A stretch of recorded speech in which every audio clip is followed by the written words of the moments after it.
Welcome into the Landon Tangwall Show and the ultimate guide to the revamped Oklahoma tight end room. Today, we're going to be diving into the film from all three transfers, giving you everything you need to know about each guy. Now, I'm really high on this 2026 Oklahoma tight end room. I think you watch these guys tape, and you're going to see it when we turn it on, that each guy really complements the room well. You got things that, one guy might struggle in one area, the other guy's really good in that area. Like, you feel good about this unit as a whole, and you feel really good when you realize it's being coached by Jason Witten, one of the best to ever do it. And I'll be honest, like when I've turned on the Oklahoma offensive tape, when I was just studying the offensive line from 2025, I was looking, I had so many times I wrote down, what the hell is this tight end doing? Like there was times the blocking was not there. Overall, I just didn't feel like you got a lot from that tight end room last year. It was not good. I think you got an opportunity to have this Oklahoma tight end room go from one of the worst in 2025 to one of the best in all of college football in 2026. And guys, we're going to have a lot more Oklahoma film breakdown content. If you're enjoying it, hit that subscribe button so you do not miss out on any more Oklahoma Sooners content. But we're going to start this film breakdown off with Rocky Beer's transfer from Colorado State. I think this is going to be the big middle of the field target. He's got 53 career receptions, 0 drops on those 53 career receptions. And he's a jump ball magnet. Last year, he had 4 contested targets where they just threw it up and said, hey, go make a play. Guess what? He had 4 contested catches. He came down with every single one. That's big time. That's why I think this is going to be that jump ball target for John Mateer, and you're about to see that all over this tape. Thank you to West Shore Home for sponsoring today's video. They do fantastic home remodeling work. If you're looking to do bathrooms, floors, windows, doors, they got you covered. They have locations in Oklahoma City, Dallas, and Kansas City, so link will be in the comment section below. But without further ado, let's roll the tape. All right, let's start out with Rocky Beers in the receiving game, and this guy is a straight-up jump ball machine. Put it up top. Watch him go get that football for you. I know John Mateer loves watching this tape. What I love first and foremost, though, is he's running this wheel route. Watch how he sells it, though. He's a route technician. We're going to go 3 hard steps and sell it vertical, and what that does is it just freezes this DB. When we're selling vertical, 1, 2, 3, DB still hasn't moved. So now when we go and we're going to get a natural rub route right here, and he's selling this outside, he knows that we get this pick point right here, and right at the pick point is when he starts to snap this thing vertical on the wheel route. So now we're in trail mode, and he adjusts to the football in the air, goes up top, and take it off of the DB's head. Look at that. This is the jump ball target John Mateer has been waiting for. And what I love about this is not only the adjustment to the football, but the strong hands. Like this DB, he punches his hand through that football, and you can see the football actually move a little bit. But Rocky Beer's hands are so strong, he still hauls this thing in. So just fantastic ability to be able to go up, adjust to the football, even fight through that punching of the football of the DB and still haul this thing in. That's a big body target. All right, very similar situation here against Boise State. You may or may not get an offensive pass interference, but look at him just go up again. I mean, this is super impressive body control and tracking of the football where the quarterback can just lay this thing up. I'm in between 2 guys. Look how high that football. I think he only has a couple fingers. His whole hand is not on that football, and he still hauls this in.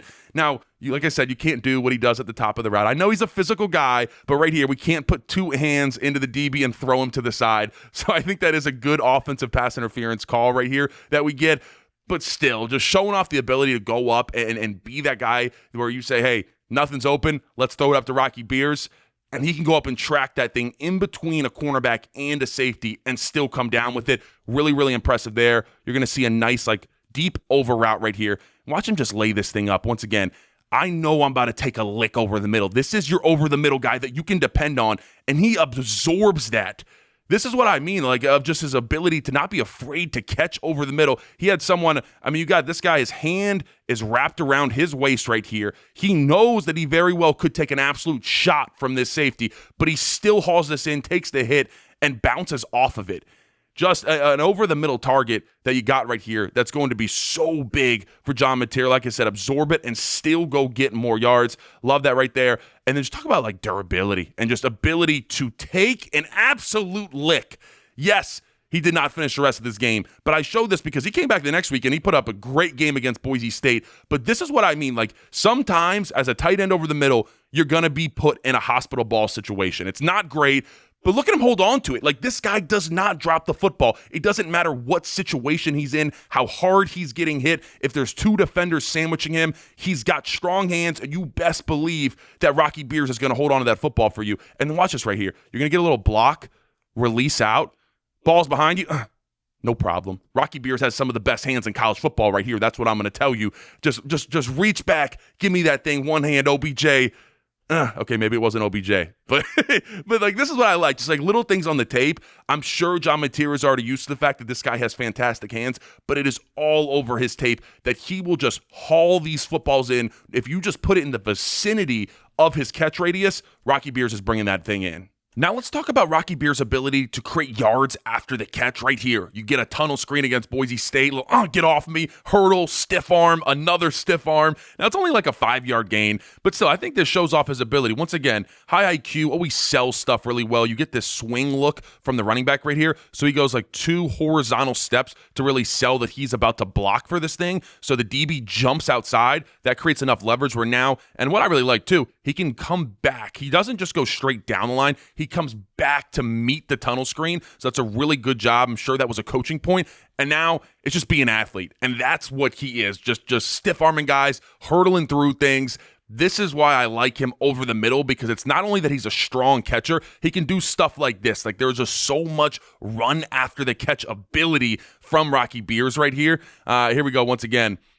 Top of the screen, you get a wheel route. They love this guy on these wheel routes, and he's just making guys miss, gaining a ton of yards. When he gets going too, like, his top end speed is actually pretty good. What I like here is you get this wheel route. You know that this flat defender is matching onto you. Like, you get to the point where he's past that, so the flat defender is going to essentially pass him off to the high defender. Now, what Rocky Beers notices is that the high defender is occupied by this wide receiver. So once again, high IQ, he throttles down and really hugs the sideline as close as he can, because he knows that this high defender should be closing in. The high defender plays for Boise State, so he's just not very good, but he should be closing in. So he hugs the sideline, makes sure he gets the football, and then he's taking 2 with him the entire way. I absolutely love this. But once again, that's the IQ of when he looks back, of understanding, I'm going to throttle this down so I don't meet this defender right here. Throttle down, hug the sideline, get the football in my hands, and then let's break tackles and go get an extra 15 or 20 yards right here. And then this last one,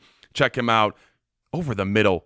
I love this dude, man. Like, this is what I mean by an over-the-middle target, where John Mateer, there's no fear. He can just throw it to him. So what I really like here is you're getting cover 2 here. So these are the 2 high defenders, and this is the whole defender that is running to try to match Beers. And once again, we're talking about high IQ. We get to the point where Rocky Beers sees this, and he's like, okay, quarterback's loading up. He's going to throw this to me, but I got a guy on a good angle. I don't know if he fully does this on purpose, but watch the little stutter. Little stop right there. That's very subtle, but the little like plant and stop, that gets this linebacker that's running to be the hole defender, it gets him to stop a little bit, and then Beers starts again.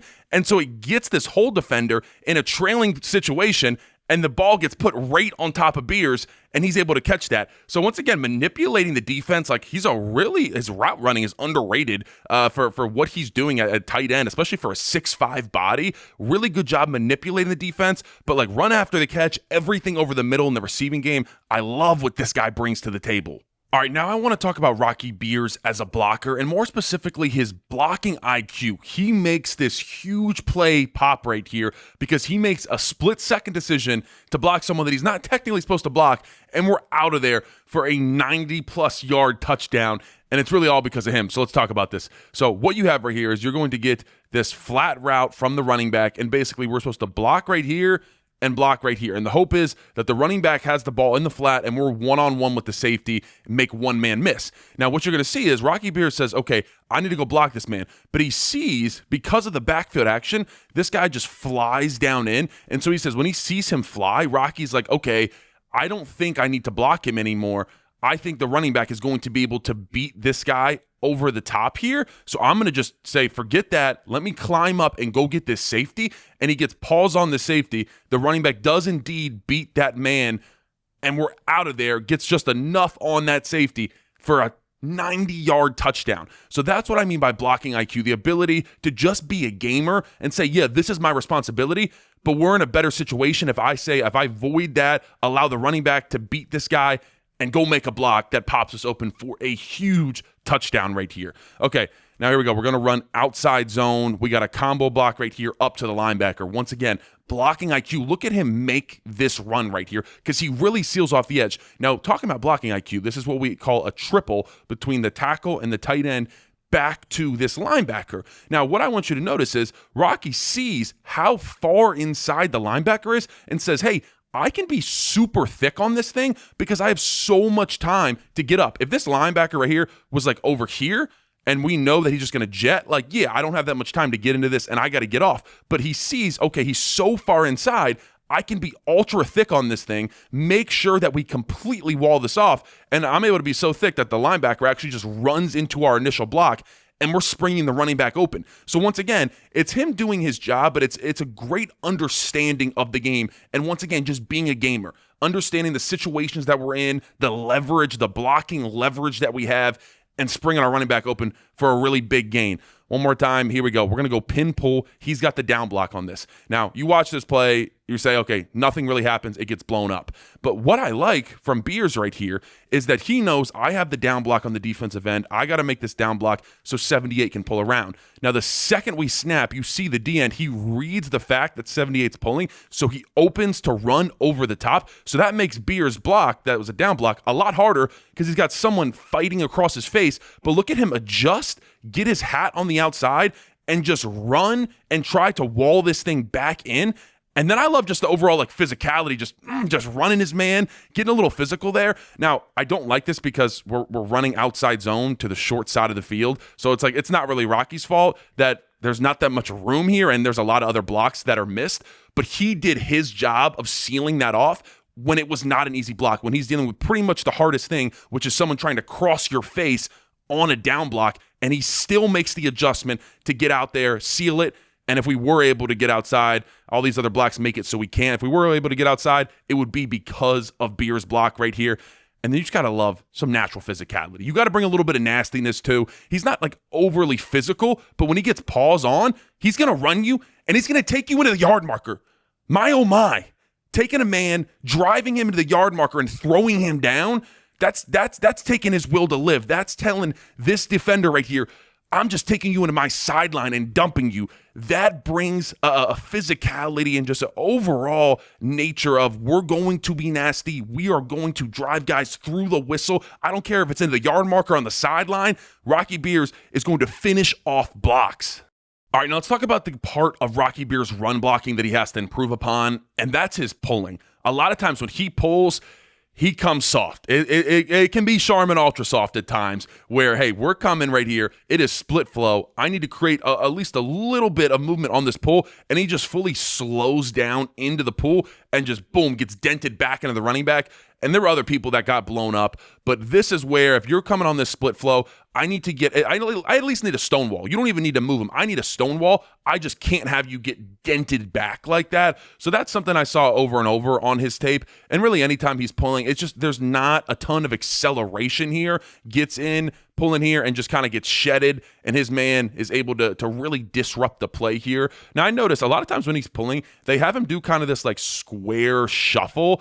I'd like it if you just have him turn and run because it's easier to accelerate. So I'm curious if that's something that Jason Witten is going to change when they are pulling from what Rocky Beers is used to. But like right here, I need you to just accelerate into this thing and keep a good base. But once again, you see him he's taking the hit instead of delivering it. He kind of jumps into this, like both feet almost come off the ground, and he jumps into this pull, and he just gets two hands in, gets completely dented, and then this guy sheds and almost makes the tackle, but kind of disrupts the running back's flow, and the rest of the defense is there to make that TFL in the backfield. So this is where we got to get better. When we're inserting, when we're pulling, you got to be more physical and get a little bit more of a push. One more time, coming across the formation on the defensive end.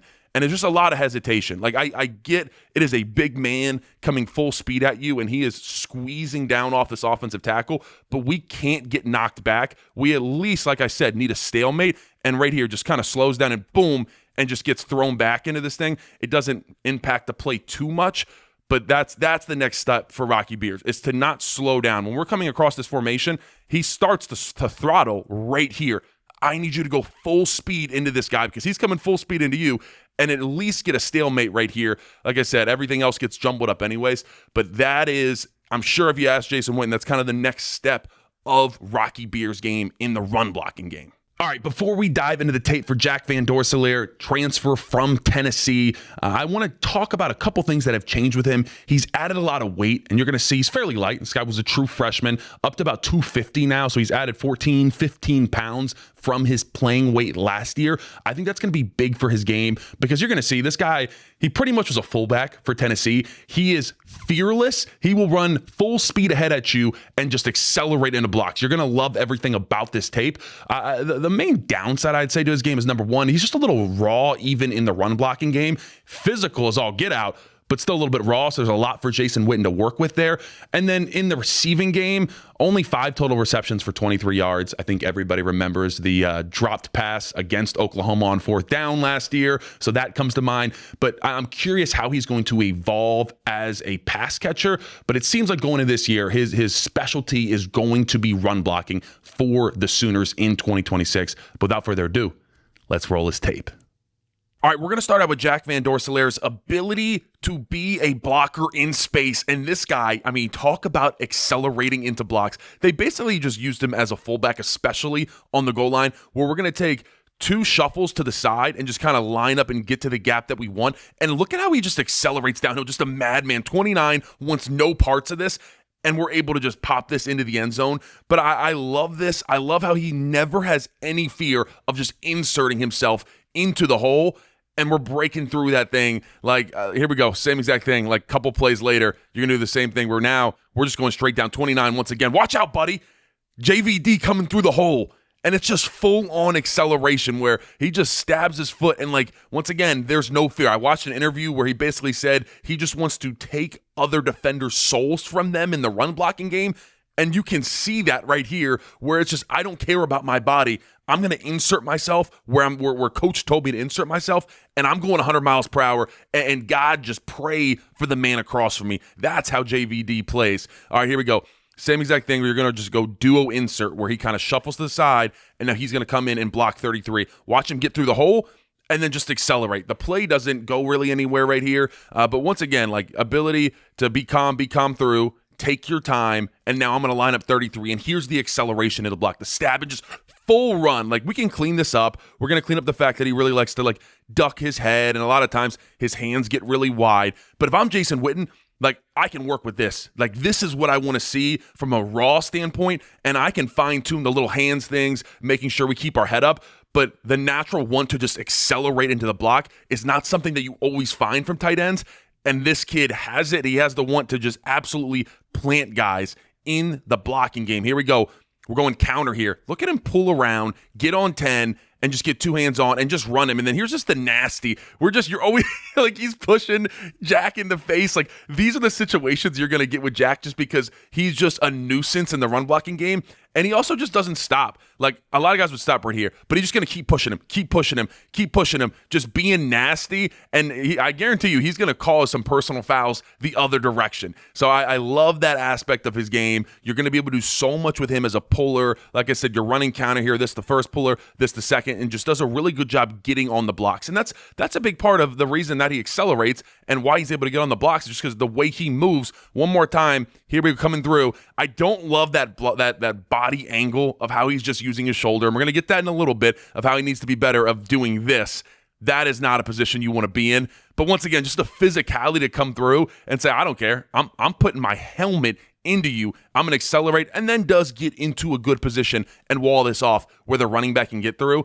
But it's just, I mean, they said, listen, at Tennessee, they said, listen, brother, you might get some CTE this year, but we know that you're a straight warrior and you want to pull. And he's just going to bring it every single time. All right, so right here, you're essentially running counter where the puller is going to be the second guy and JVD's play side, and he's just going to kind of kick out this end. A lot of tight ends can't do this because they don't have the built-up speed, but look at him get up underneath this lift a little bit, and then we're driving our legs. And the reason I love this is he gets his legs falling on right here. I think he was about to just straight up plant 22 in the ground when he gets him right here. Look at him. He lifts him off the ground. He's got this arm up under his chest, but he gets this back leg falling on. If he doesn't get this back leg falling on, look at 22. He is about to straight up just plant him in the dirt 22's lucky because he was gonna get exposed on film right there. But once again, this is just stuff you don't normally see, where you keep the play side tight end as kind of a sniffer that can just bang out this defensive end, and then you can pull around the second offensive lineman. This gets all messed up. But once again, just basing him up, getting into him, never stops running those legs. Those feet are like pistons, and if he doesn't get fallen on here, it's a bad look for 22. All right, here we go once again, just coming across the formation. Now, like we talked about, he's putting on more weight. Like that there's a reason he's putting on more weight. So like it's not like look at the full speed. Once again, I don't like this technique with the head down and the shoulder, but it just shows that he has no fear whenever he's pulling across the formation. I am going to straight up just go. And it's good luck to you, soldier, because I'm not letting up. There is no stopping of his feet. Like when you watch Beers and you saw all those pulls where it was like stopping when we get to rate this point.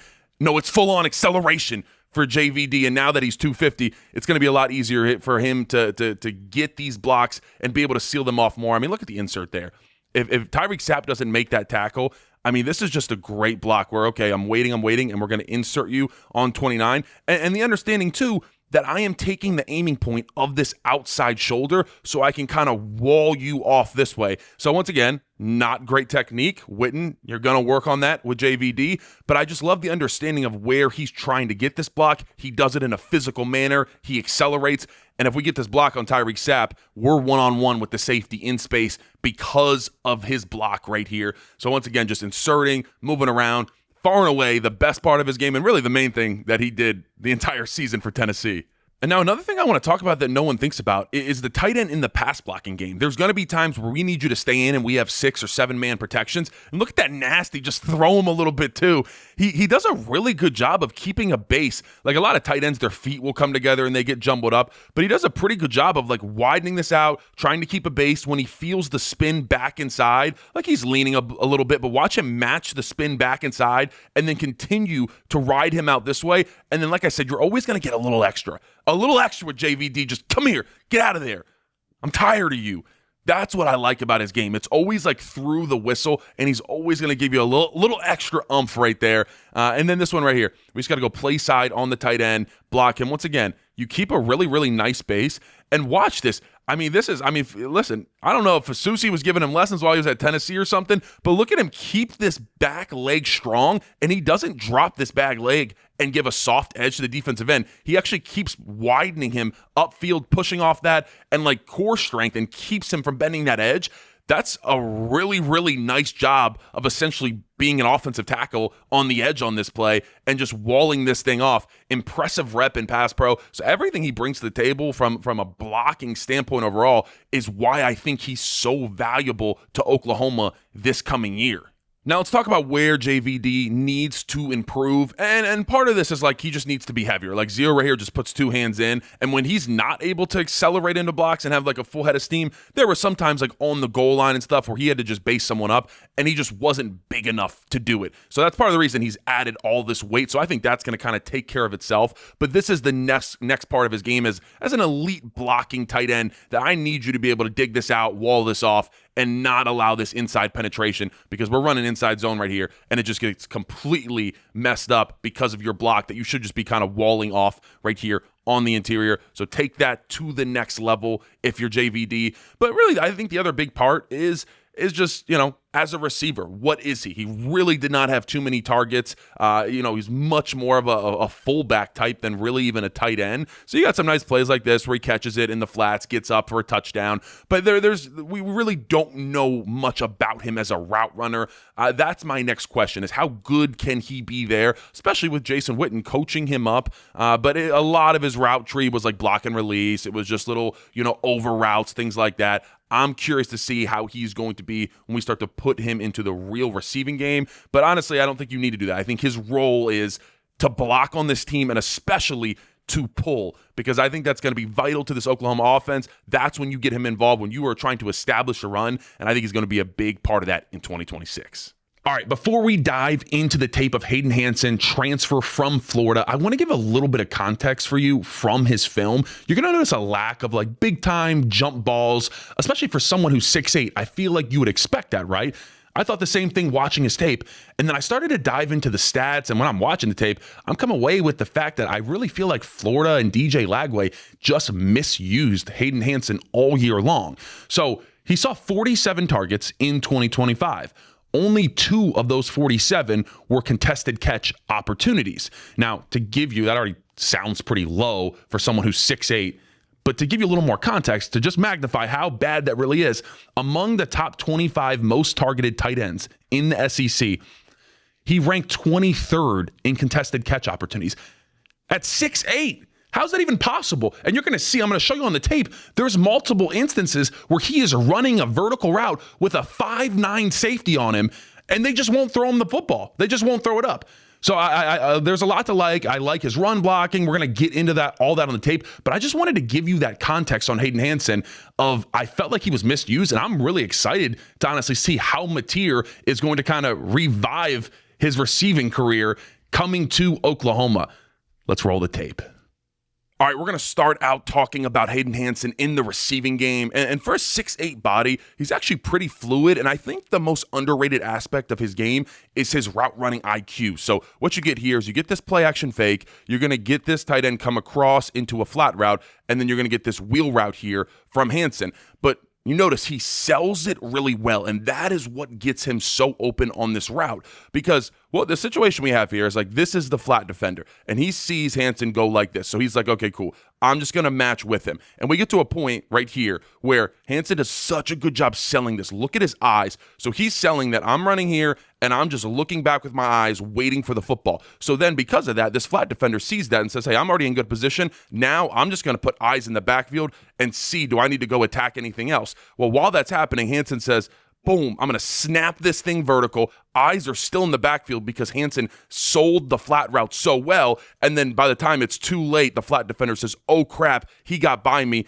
I got to start to drift. Hansen already has the football in his hands. So that's just an example of high IQ, selling the route with your eyes, and then boom, we're snapping that thing. That's the type of stuff I like to see right there. And then here we go. Once again, talking about high IQ on the goal line. When you have a block and release, it is really important, especially when it's play action fake in the backfield. It's important that you sell the block so no one sticks on you and no one finds you in coverage. This is a great job of that. Look how long Hansen gets into this block, 1,000, 2, 1,000, and then finally throws him. And when he does that, 5 is just going to go hunt the ball.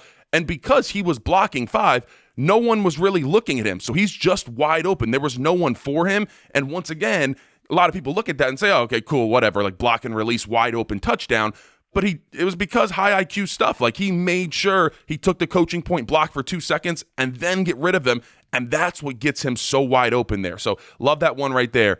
Check him out right here. I really like this. This is kind of a minimal play. He doesn't get much yards and doesn't really show off much run after catch here. But what I really do like is like, okay, he's running this flat route and he sees that this guy's kind of playing outside. So he's like, crap, I need to like get off of him. So I like how he kind of throws him that way and sells he's going this way. And then throws him again this way. It's kind of like a basketball move and has him flying this direction, and now he's open. It just, once again, you see the fluidness. Even though he's a 6'8" frame, like you can only be so fluid. Things like this is why I put this play on here, is you just see the natural, get off me, little crossover, and get the ball in his hands. You're going to see him continue to break more tackles, but he's not like a huge run after catch body.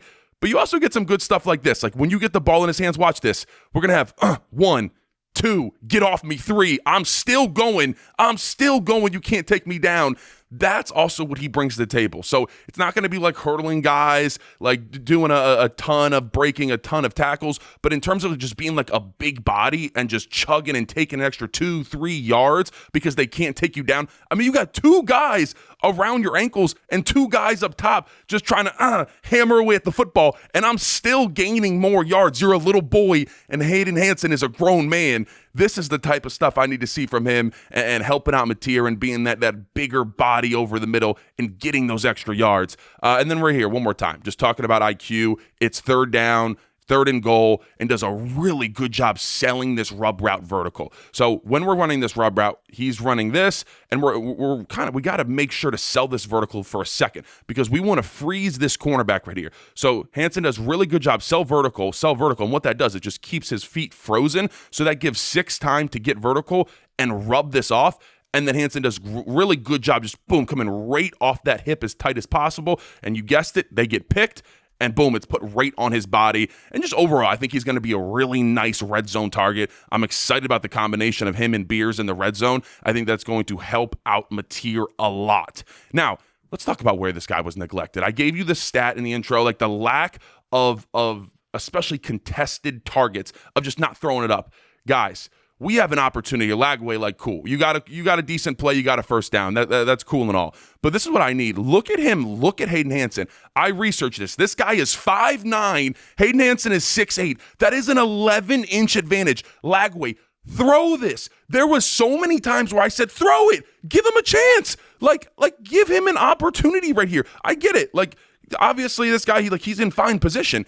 But that's why you have someone that's 6'8". That's why you go out and get someone that's 6'8", because when he's one-on-one with someone that's 5'9", and he's a tiny safety, I'm going to say, take my shot and let's throw some vertical routes. This was the part that was missing from Hayden Hansen's game at Florida, and I don't blame him. I more blame DJ Lagway and whoever was calling plays down there in Gainesville, because it was just so often where I'm like, why are we not taking advantage of this? That I could show you a million plays like this that I have on tape, and I just could not fathom why we're not taking advantage of the size that we have.